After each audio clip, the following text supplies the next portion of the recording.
Hi people, welcome back to Word Magic, and today we are going to talk more a bit about procrastination, which we touched on last week, and I'm going to give you a couple exercises to help get yourself started, and then I will answer a few questions.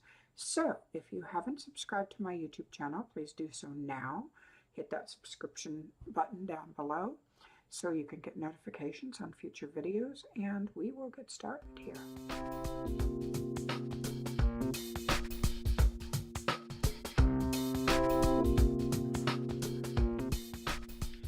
So, as an introduction first, in case you stumbled on this video and you don't know who I am Yasmine Galenorn.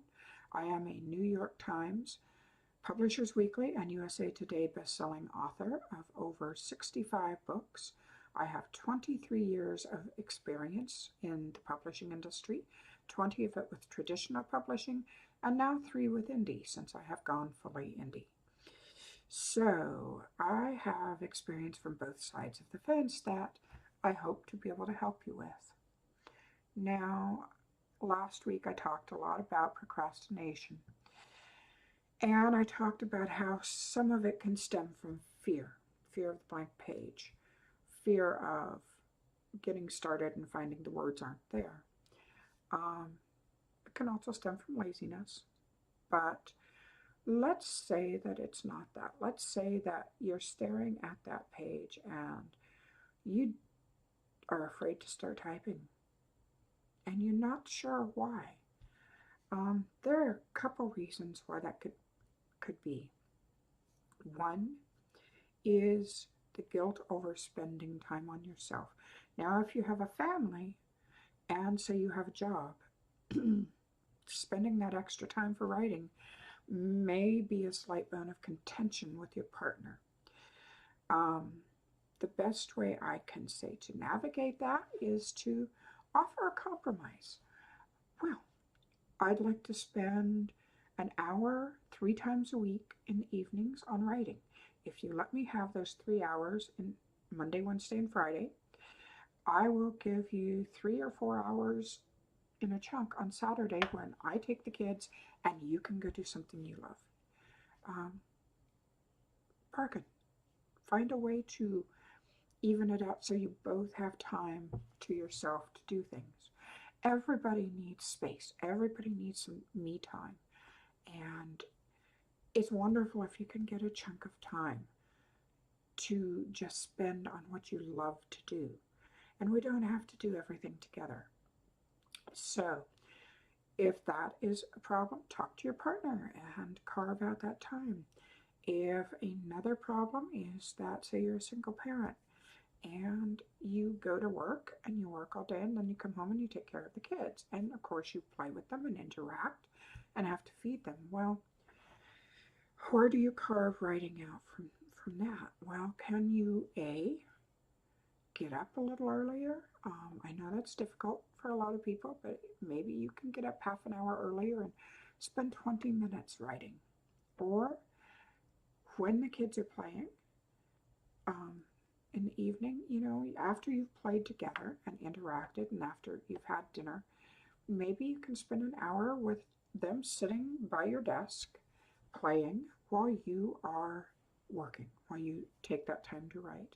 Now, that requires extra focus, but I know a number of mothers who have written multiple books, and part of it is just learning how to work around the children and finding the time that you can be there but still be present, but still be doing what you love. So, it's like, I don't have kids. I can't say if this is going to work, but it is an idea. Now, another problem can be when you have old voices in your head. This is one that I ran into. Before I met my current husband, I was with someone for 9 years, and it was in a very abusive relationship, and I ended up getting beaten up. He blackened my arm from there to there, and that's when I left. But he used to tell me, if you become successful as an author, I'll have to leave you. And that stayed in my head. It interfered with my writing. And it was one of the reasons why I finally, besides getting hit, why I finally went, I can't do this anymore. I can't give up my writing. My writing means more to me than he does, especially since he's not very supportive, since he's abusive, since he is a volatile person, and finally at the end, since he's violent. But I couldn't be with someone who couldn't support my dreams. And he knew from the beginning what I wanted to do. For a while after I left him, that voice stayed in my head. And it became a bit of a fear that if I met someone new, they wouldn't want to be with me if I managed to succeed at being an author. But when we have people in our past who tell us, well, you can't do it, you're no good, you'll never amount to anything, you'll never do this, you better do this so that you can make a living, because you're sure not going to make a living doing that. Or when we have people, and I know some of you probably have, who have called us stupid or called our dreams stupid, basically said, you'll never make it. Oh, you really think you're going to make it as an author? Nobody normal makes it as an author. It's easy to get stuck in that feeling of I'm not good enough. And I guess the best way I can give you, the best advice I can give you is this. Look, every writer I know, every best-selling author I know is human. A lot of us come from dysfunctional backgrounds. A lot of us have struggled in our lives, have been dirt poor, have been in abusive relationships. Nobody is born a successful author. Nobody comes out of the womb with that bestseller label slapped on their head. Sometimes we make it there earlier, sometimes we make it there later. I didn't hit the big lists until my 16th book. Some authors I know have been writing for years longer than I have and have never made a best-selling list. That doesn't mean that they aren't a damn good author and that they don't have massive amounts of fans and that they aren't beloved by their readers. That doesn't mean that their writing doesn't count. All those labels, they tell us something about what we've achieved, but they don't tell the whole story. If you are still looking in the mirror going, I'm too stupid to do this, then you need to stop beating yourself up. And I constantly ask people, when I hear them degrade themselves or say, I'm too dumb, I'm too stupid, I'm too this, I'm too that, I tell them, would you tell your best friend that? Would you look at your best friend and say, you're stupid. You're stupid, you're dumb, you're fat, you're incompetent, you're a loser. Would you tell your best friend that? If not, and I certainly hope the answer is no, then why are you telling yourself that? Because we really need to be our own best advocates, our own cheerleaders. If you can't treat yourself with the respect that you treat your friends, then you need to really work on that, because honestly, we are the ones who our dreams matter to most. That's another thing that I have told people for years. It's like, you're writing while you may have supportive friends, you may have supportive spouses, and that's wonderful when we do. But your writing will never mean quite as much to anybody else as it does to you. So start treating yourself with the respect that you crave from others. People will respond to the way you treat yourself. If you treat yourself like you're stupid, if you go around with that attitude, people are going to sense it and they're going to respond to it in turn. Um, Time to stop victimizing yourself. Being a professional victim, victimizing yourself, telling yourself over and over that you're a loser is not going to help you succeed at anything. And it's a way out. It's a way of saying, well, I can't make it, so I'm not going to try because I know I'm a loser, so I don't have to try. Because you know that fear of success is another side to the story. The fear of what if I do succeed at this? Then I have to do it again. And what if I can't? What if it's a fluke? What if people think I'm an imposter? What if people think, you know, that this is a one time thing? And trust me, baby, everybody has had that fear. Every writer I know has had that fear. After my second book came out, no, after my first book came out, I was like, oh my God, what if I can't do it again? What if I send in the second book and they say, what's this? This is garbage. I felt the fear. I submitted it anyway. And I sold it. And then I sold the third. And I was still like, but okay, so I sold 3 books. Is that my limit? Is that all I'm going to be able to sell? Excuse me. And so that went on. And finally, you know, after about the 4th book, during my nonfiction days, I felt fairly confident. And then when I got on with Berkeley, there was again that fear of, it's like I've signed a contract for 3 books. They bought the first one, but what if I can't write the second one? What if it doesn't come out? What if I don't know how to do this after all? What if it's, yeah, all those things were going through my head. And so, it just took accepting that I felt this fear and then moving on and doing it anyway. And I developed a mantra, which I used constantly, which is, I'll deal with it when I get there. When I was writing the Chintz in China series, I wanted to be writing 2 mystery series at once because one of my favorite authors at that time was doing that. J.A. Jance was writing 2 series at once, and I loved her work. And I didn't want to necessarily be a mystery writer like her, but I wanted, to be writing two different series.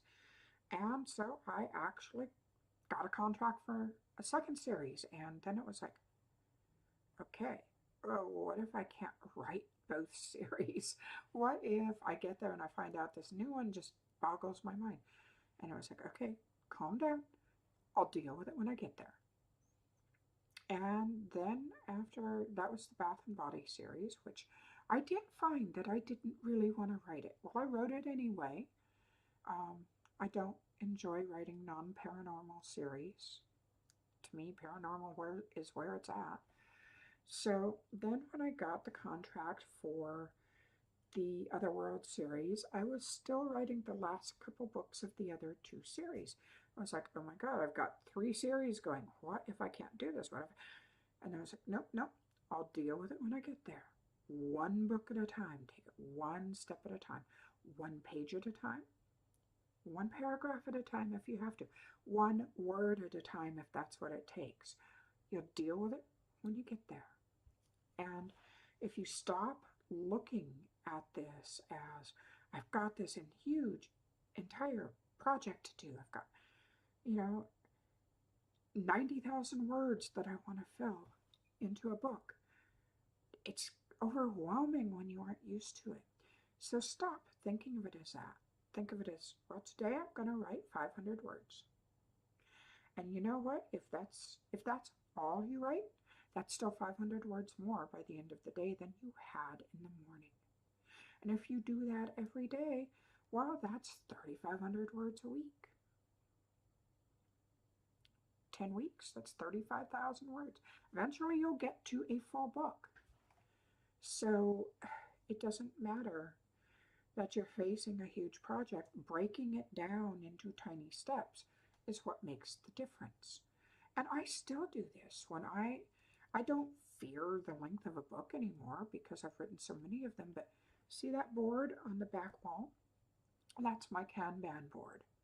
And I can link you to a wonderful explanation of how these work. Um, I forget, I don't know who originally developed the idea, but it's brilliant. But each one of those post it notes up there is a part of a project that I'm working on. And the second row down, you see the one in the middle? That's this video for tomorrow. Well, on my blog, it'll be on Tuesday, but this video is there for this week. And above that are the post-it notes for the words and chapters that I want to write this week. And I've got almost all of them done. And also there's a post-it note saying I needed to have my husband format the Hallowed Hunt, which he did, and I uploaded it, so that's taken care of. And then when I finish those, they'll be moved over, no, in that direction to the finished column. And on, I get so confused on this webcam. There, that column is for the stuff left to come during the first quarter of the year. So break your project down and it doesn't seem so daunting. Sometimes that fear of beginning is like, oh my God, can I get this entire thing done? And you will go procrastinate because it seems so overwhelming. Break it down into baby steps. We all have to learn how to walk one step at a time. And sometimes it takes falling on our face a couple times, and that's okay because you know, you just get up and walk again. As long as you keep getting up, falling on your face is not going to hurt that much. It may hurt your dignity a little, but you know, hey, dignity heals.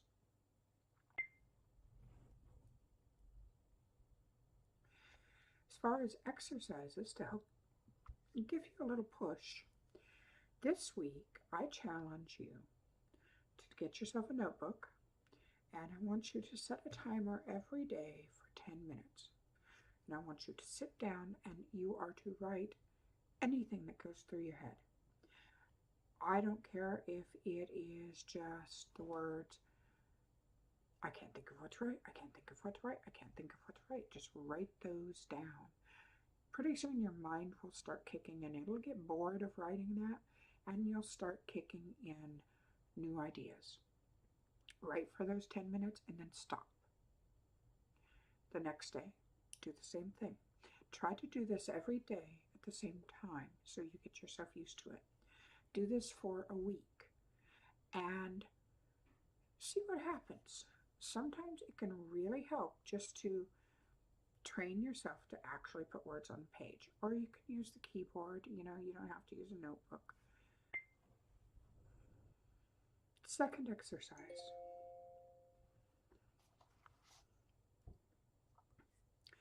I'm going to assign you 3 words, and I want you to write a mini short story.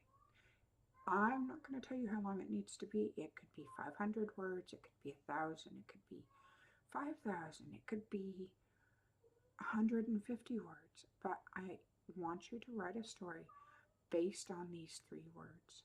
Now, I cannot read it. Don't send it to me. Don't put it in the comments below. But when you finish, I want you to come tell me that you finished. Because A, it's an accomplishment. And B, it will help you build on the feeling that you can put words on the page. Now, the 3 words that I'm going to assign you this week: piano, oak as in oak tree, and ghost. So I want you to go off and see what you can come up with. Now, you do not have to show this to anybody. Do not feel that you have to ask anybody's opinion. You are not writing it to be judged. You are writing it to write, to just give yourself a starting point, to jump off and go, okay, I've got these 3 words. What can I come out with? Now to answer a couple of questions that I've been asked, and then I'll wrap up this video. One, I was asked, where do you write? Well, welcome to my office. This is where I write. I will often keep a notebook with me and I will jot down ideas, but I write here at my computer, and I spend probably a good share of my life in this room. Um, you know, it's like I'm more comfortable writing here. And when I come in here, it's business. This is my office. This is my place of business. So when I am here, I write. Um, I also can't write by hand more than just like a simple note or something, because I have really bad tendonitis that runs all up and down my arms. And when I write by hand, it shortly turns into cramping and hurting. So I don't attempt that anymore. I write poetry by hand, honestly. And yes, I do write poetry. So there's the answer to that question. Advice for aspiring writers, or like it go. That's what these videos are. But my basic advice at this point, one piece of advice I'll leave you with today, other than what I've talked about here. Write. Writers, write. Sit down and write. Journal. Write a blog post. Write a poem. Just get words on the page. You need to feel comfortable putting words on the page. They may come slow, they may come fast, but writers write. So carve that time out, whether it's 15 minutes a day, whether it's an hour once a week, whether it's 2 hours on Thursday and 4 hours on Saturday. Carve out whatever time you can and write. And don't make it too long at first if you are just new to writing. Don't feel like you have to be a weekend warrior. Just get yourself used to the feeling of writing first, so that you don't get overwhelmed and burned out. So yeah, writers write. And read widely. Read in all genres. And you need to love what you're writing, so you do not sit there and go, well, romance sells really well, I've heard, so I'm going to write a romance, even though I've never read a romance in my life. Honestly, romance writers are some of the hardest working writers I know, and they get dissed the most. Romance is not easy to write. Neither is urban fantasy, neither is science fiction. They all have their own unique set of difficulties and I'm not going to say rules, but there are expectations from readers. So you need to know what you're writing. I'm not saying write what you know, because honestly, I don't know what, fighting a demon from the subrealms is like. I have never I have raced through the forest, but I have never cavorted through the forest with the Lord of the Hunt by my side. But my imagination can go there. So I'm not saying write what you know, but don't write in a genre that's foreign to you. Get to know it first, so that you know the tropes, so that you know what's already out there, so that you can find your own unique voice to put on it. And if you don't enjoy reading a genre, don't try to write it. It's not going to work. I guarantee you that. I did a decent job on the Bath and Body series, probably because I do like mysteries, but I don't like writing non-paranormal. And my friends who know me could tell that I didn't enjoy writing those books when they read them. They were technically well done, but my heart wasn't in them. So there's my advice for today. And on that note, I'm going to tie up this video and bid you adieu till next week. I will probably be putting up a Night Queen video soon, which is my sort of talking to my readers, about my own work more and what I've been doing lately. So that will probably be my next video up, but I will return with more writing videos. Leave me comments as to what you'd like to hear. And if you like this video, please hit the like button. Subscribe to the channel if you want to get notifications. And I hope to see you next time. And until then, happy writing. And remember, words are magic, and you can make magic with them. So, bright blessings.